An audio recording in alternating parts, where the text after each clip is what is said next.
Hey, bienvenue sur Toposcope. Si t'as un iPhone, je te conseille de rester jusqu'à la fin de la vidéo car aujourd'hui, tu vas te régaler à mes côtés avec toutes les astuces indispensables de la nouvelle mise à jour iOS 11 de chez Apple. Du nouveau mode de capture d'écran qui va te servir notamment pour Snapchat au nouveau centre de contrôle, je vais t'aider à te familiariser à 100% avec cette nouveauté et même si tu n'as pas d'iPhone, reste bien jusqu'à la fin, ça pourrait vraiment te donner envie. Si t'es nouveau sur Toposcope, n'oublie pas de mettre ton gros pouce bleu à la fin de la vidéo si elle t'a plu, ainsi que de t'abonner à la chaîne et de mettre les notifications avec la petite cloche, tu pourras me le dire en commentaire si tu l'as fait, et peut-être que je viendrai répondre. Messieurs dames, les Apple addicts ou pas, c'est parti pour cette vidéo et j'espère vraiment qu'elle va vous plaire.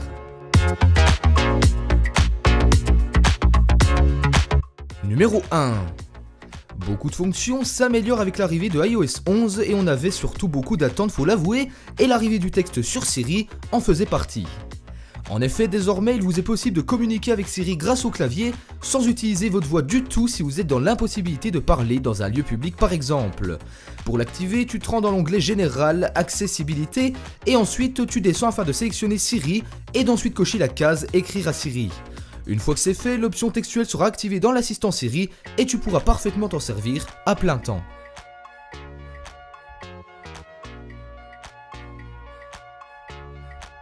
Numéro 2. Quoi de plus embêtant qu'écrire un SMS lorsqu'on a une main occupée pour porter un sac, un livre ou je ne sais quoi d'autre. Faut avouer que même si Apple travaille sur des téléphones ergonomiques et compacts, ils sont bien souvent encore trop grands pour qu'on puisse atteindre toutes les extrémités du téléphone à une seule main. Du coup, avec cette astuce, tu vas pouvoir obtenir un clavier latéral afin d'écrire tes SMS à une seule main avec ton pouce. Pour l'avoir, tu vas dans une application où tu peux écrire et tu restes appuyé longuement sur le bouton emoji ou encore bien sur le clavier si tu l'as déjà.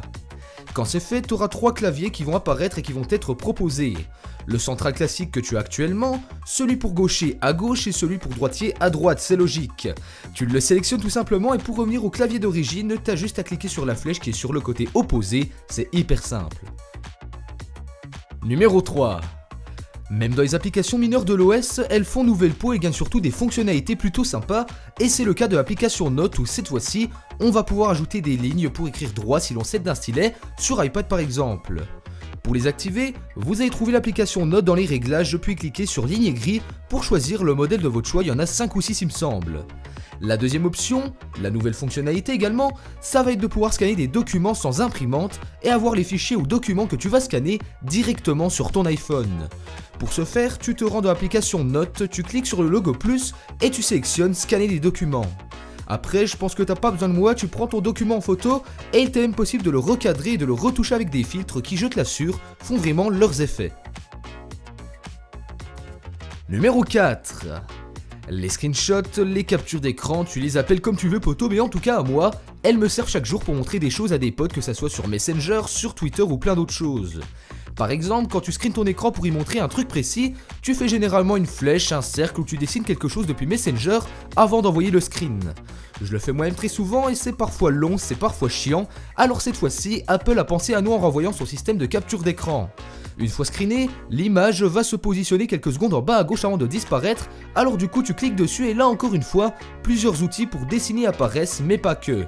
Tu peux recadrer le screenshot avec les bords bleus, ainsi qu'ajouter des signatures ou bien un petit zoom grâce au petit plus en bas à droite de l'écran. C'est vraiment sympa car ça nous permet d'aller encore plus loin dans notre façon de partager et surtout plus vite, et pour ça, je dis merci Apple. Numéro 5. Quand on est sur iPhone et qu'on n'a pas la Wi-Fi, on va forcément utiliser nos données mobiles. D'ailleurs poto, dis-moi en commentaire combien de gigas d'internet tu as avec ton forfait mobile, je viendrai lire le commentaire et y répondre. Bref, en réalité, je trouvais ça vraiment hyper chiant d'activer les données en allant dans Réglages, données cellulaires, activer, bref, c'était l'horreur et encore même avec le 3D Touch, je trouvais que c'était vraiment hyper long pour activer une seule fonction et cette nouveauté que je vais vous présenter, on la voulait tous. Du coup, grâce au nouveau centre de contrôle, il est possible d'activer les données mobiles en 2 clics. Tu glisses vers le bas et tu cliques sur son logo.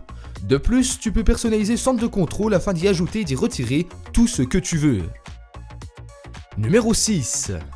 Si l'on revient au mode classique de Siri, c'est-à-dire avec la voix, tu as dû te rendre compte qu'elle a appris plein de nouvelles choses en un an et ça c'est juste génial. Par exemple, si je lance Siri et que je lui dis « Joue-moi du PNL », il va m'en jouer et ce avec n'importe quelle chanson ou artiste que tu as sur l'application musique de ton téléphone. C'est très rapide et c'est plutôt utile quand on a les mains occupées, alors une fois de plus, j'approuve cette astuce à 100%. Numéro 7. Comme sur Twitter, il est désormais possible d'avoir un dark mode sur l'iPhone. Il consiste à inverser les couleurs de manière intelligente et d'avoir un thème sombre sur l'ensemble des applications du smartphone. Pour l'avoir, tu vas dans Général, puis Accessibilité et adapter l'affichage. Ensuite, il ne te reste plus qu'à cliquer sur Inverser les couleurs et de sélectionner l'inversion intelligente. Après, je t'avoue qu'il ne te reste plus qu'à kiffer et montrer ça à tous tes potes grâce au toposcope. Voilà, cette vidéo est finie poto. Si t'as réussi à faire au moins une des astuces de la vidéo, je t'en prie, partage la vidéo à tes amis sur Facebook ou bien Twitter en cliquant sur le bouton partager juste en dessous, ça te prend 2 secondes à faire et ça m'aide énormément pour progresser. Évidemment aussi un pouce bleu et un abonnement, ça fait jamais de mal, ça me fait kiffer et si t'as aimé la vidéo, ça fait toujours plaisir. Quant à nous, on se rendez-vous demain, même endroit et heure pour une nouvelle vidéo. Ciao ciao.